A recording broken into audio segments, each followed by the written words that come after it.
lure fishing from the shore can often be quite a frustrating experience, in my experience anyway. You need good conditions and a bit of luck really just to catch anything. Trying to catch a bass is just a whole nother level of difficulty. But there is always hope, and as the sea starts to warm up, you start to see species pushing on inshore. The likes of ballon wrasse, pollock, bass and mackerel are all species that frequent the coast down here in Cornwall.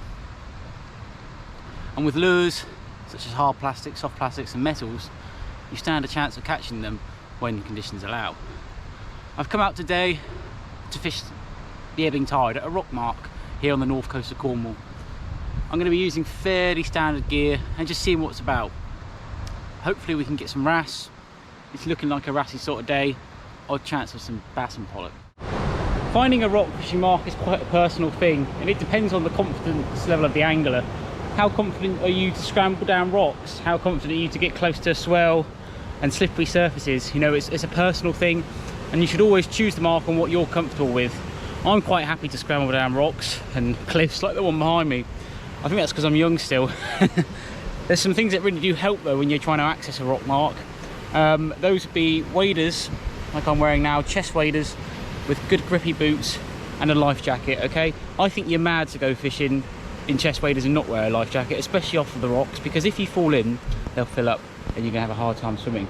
So I always wear a life jacket when I'm on the rocks wearing waders, okay? And waders do really help. You can get nice and close to the water. If you're trying to land a fish, you don't have to worry about getting soaked.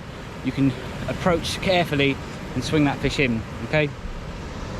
Now this is the spot that I've come to, okay? As you can see, it's almost a corner here. You've got a wide bay, and we've got this nice little corner here. As you can see, there's a bit of a rock slide there, which has dumped all of those boulders into the water there. Now that straight away creates a great habitat for wrasse, bass and pollock. They love boulders, okay? Just having rocks sticking up, okay, that's good. That will hold fish, but I find boulders hold more fish than just lumps of rock. I don't know why. I guess it's just what they like to feed them amongst, okay? You can see the swell pumping in here and rooting around all those boulders. It's coming in and churning it up. So that means anything amongst those boulders is going to get pushed around by the tide and the swell. And as the tide starts to ebb, it's going to come out of this bay, okay? It's a fairly deep mark, this. I say fairly deep, 3 to 4 meters, and if I can cast out a little bit further, I'm in 6 meters of water, and it's all quite rocky ground with kelp and stringweed. Perfect for the reef species that we'll be fishing for today. A little bit of boat traffic, but I don't think that matters too much.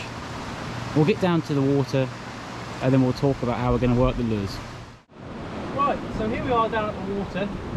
Like I was saying, fish black minnow number 2, okay? I'll be able to whip it out a fair distance on this setup because I've got about 12 grams and this is a 7 to 35 gram rod, so it will bend a fair bit. What I like to do is sweep, okay? So I'm going to start off on one edge of the bay and work my way around. And then repeat the process until you find where the fish are. Because you will find them over certain parts. Usually they'll be sort of concentrated on one part.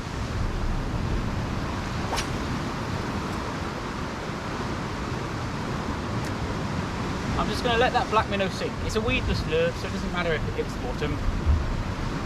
Sometimes you can feel it, sometimes you can't. A few seconds, that's all it's going to take for that lure to come.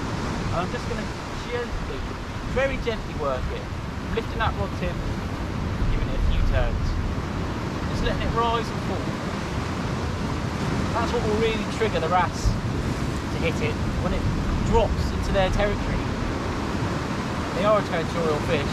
When it drops, that's when they're likely to hit it, okay? Letting it rise and fall. I'll use this method for a while. If it's not working for me, I'll change the retreat. And if that's not working, I'll change the lure. Until I find something. Rise. Waiting to feel for any knocks.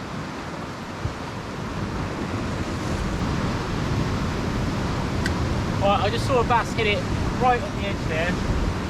So I'm gonna speed that retrieve up a little bit, okay? Because that means the bass is feeding in around where this swell is pumping in.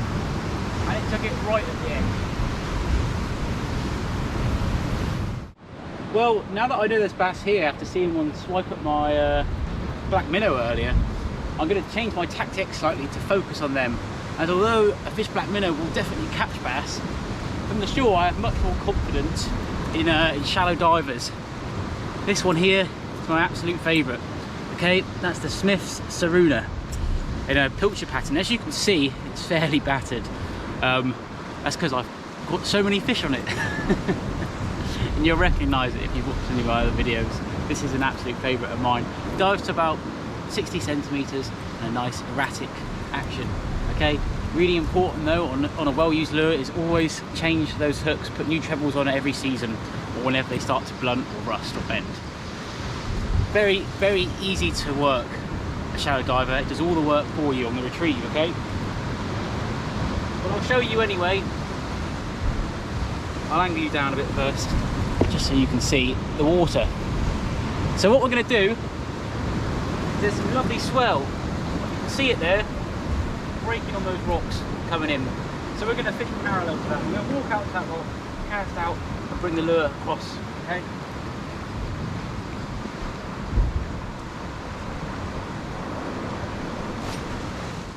Well, there we go. We've had our first take of the day on the shallow diver.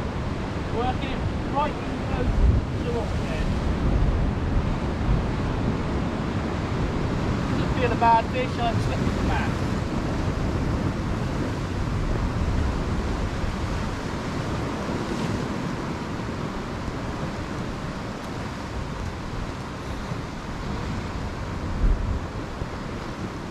Right, I'm going to scramble down the rocks now, grab her. This is where the waders come in handy.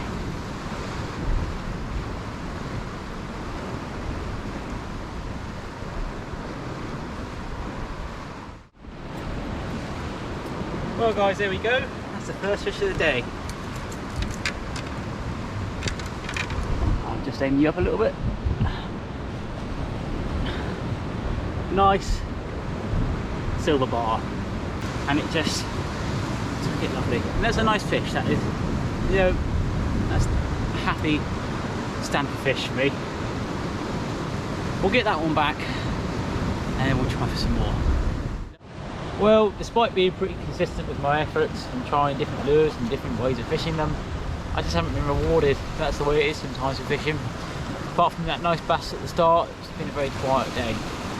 But I've had a good one, and I hope you have too. Join me in this video.